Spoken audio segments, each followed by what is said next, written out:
Good morning everyone. I am Shruti Pandey. Today I am going to present my model on the earthquake alarm system. This project is made with simple complex battery, buzzer and pin switch.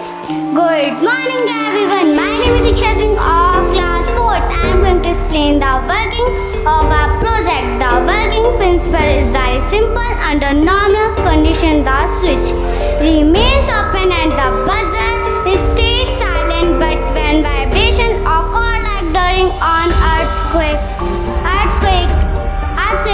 alarm, pin switch closes the circle, the buzzer produces a loud sound as an alarm.